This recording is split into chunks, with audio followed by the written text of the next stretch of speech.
Hello friends, welcome to home food recipes. આજે આપણે બનાવશું રીંગણનું ભરથું, જે નોર્મલી વિન્ટર્સમાં વધારે ખાવામાં આવે છે અને એને બનાવવું પણ ખૂબ જ ઇઝી છે. તો આપણે એ માટેની સામગ્રી જોઈ લઈએ. રીંગણનું ભરથું બનાવવા માટે મેં અહીં લીધો છે તેલ 3 મોટી ચમચી જેટલું,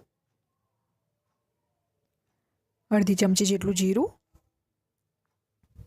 1/4 ટીસ્પૂન જેટલા રાઈના દાણા, અડધી ચમચી જેટલી હિંગ,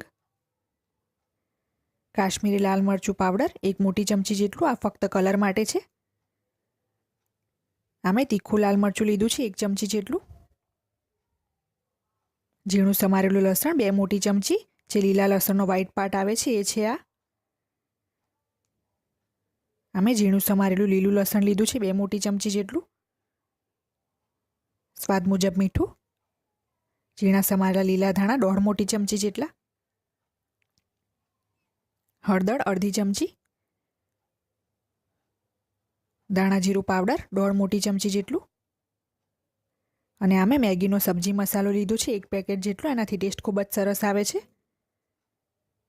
આદુ લસણ અને લીલા મરચાંની પેસ્ટ 1 મોટી ચમચી, એક મીડિયમ સાઇઝના કાંદાને મેં ઝીણો સમારી લીધો છે, અને આ ભથ્થાના 2 રીંગણ લીધા છે. આ વજનમાં બંને મિક્સ થઈને 580 ગ્રામ જેટલા છે. તો સૌથી પહેલાં બંને રીંગણને આપણે આ રીતે તેલથી ગ્રીસ કરી લેવાના છે. તો હાથ પર થોડુંક તેલ લઈને આને સારી રીતે આપણે રીંગણ પર લગાવી દઈશું. તેલથી ગ્રીસ કરવાથી રીંગણ સરસ રોસ્ટ થઈ જાય છે. પછી આપણે આને ગેસ પર શેકી લેવાના છે. તો હવે ડાયરેક્ટલી જ રીંગણને ગેસ ઉપર મૂકી દઈશું. બધી બાજુથી આપણે આ રીતે ફેરવતા રહેવાનું છે અને શેકી લેશું એને. બીજા ગેસ પર હું આ રીતે સેમ વેમાં બીજું રીંગણ પણ શેકી લઈશ.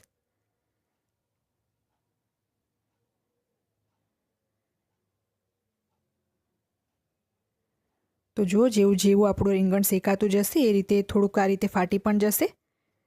અને રીંગણને આ રીતે ઊભું કરીને પણ સરસ આપણે શેકી લેવાનું છે, જેથી ઉપરનો જે ભાગ છે એ પણ કાચો ના રહે. કુલ મળીને 10થી 15 મિનિટ લાગશે આપણા રીંગણને શેકાવામાં. તો આપણા બંને રીંગણ મેં સરસ શેકી લીધા છે. સહેજ ઠંડા થાય પછી આ રીતે આપણે એની છાલ કાઢી લેવાની છે. ખૂબ જ ઇઝીલી નીકળી જશે એની છાલ. તો બંને રીંગણની હું આ રીતે છાલ કાઢી લઈશ. તો છાલ ઉતાર્યા પછી આ રીતે ચપ્પુથી આપણે એનો ટોપનો જે ભાગ છે એને રિમૂવ કરી લેવાનો છે. તો હવે એક મેશર લઈને આપણે એને સારી રીતે મેશ કરી લેશું.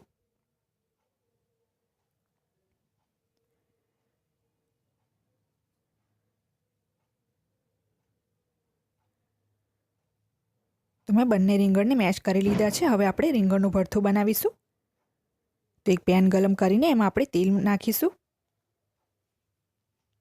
જેવું તેલ ગરમ થઈ જાય એમાં જીરું અને રાઈ ઉમેરશું. હિંગ પણ નાખી દેશું. થોડીક સેકન્ડ માટે આપણે એને સોટે કરવાનું છે. હવે આપણે એમાં ઝીણા સમારેલા કાંદા નાખી દેશું.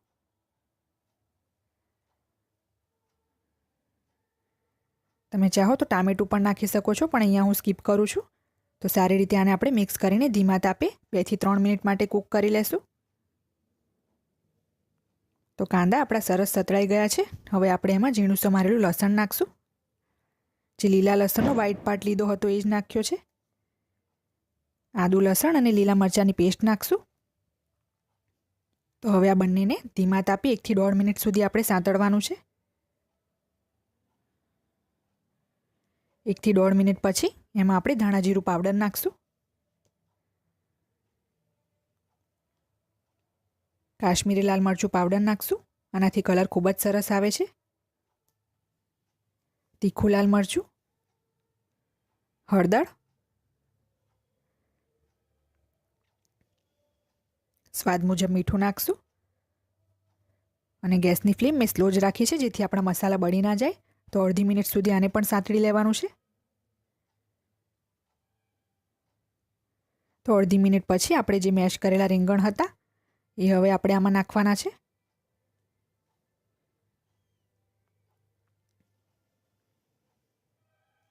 બધું સરસ આપણે મિક્સ કરી લેશું.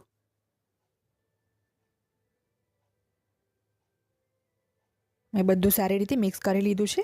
હવે જે મેગીનો મસાલો લીધો હતો, સબ્જી મસાલો, એ આપણે આમાં નાખશું. આ નાખવાથી ભરથાનો ખૂબ જ સરસ ટેસ્ટ આવે છે. તમે પણ ચોક્કસથી આને એક વખત ટ્રાય કરજો. ઝીણું સમારેલું લસણ નાખી દઈશું આમાં. સારી રીતે મિક્સ કરીને ઢાંકણું ઢાંકીને ટોટલ 5 મિનિટ માટે આપણે એને કૂક કરશું સ્લો ફ્લેમ પર. તો હું આ ઢાંકણું ઢાંકી દઉં છું. 5 મિનિટ પછી ઢાંકણું ખોલી લેશું. મેં વચ્ચે એક વખત આને હલાવી લીધું હતું જેથી તળિયામાં કંઈ પણ ચોંટે નહીં. સારી રીતે મિક્સ કરી લેશું. અને હવે આપણે છેલ્લે એમાં લીલા ધાણા નાખશું. તમે ચાહો તો લીલા કાંદા પણ નાખી શકો છો આમાં. તો હવે આપણે આને સર્વ કરી લેશું.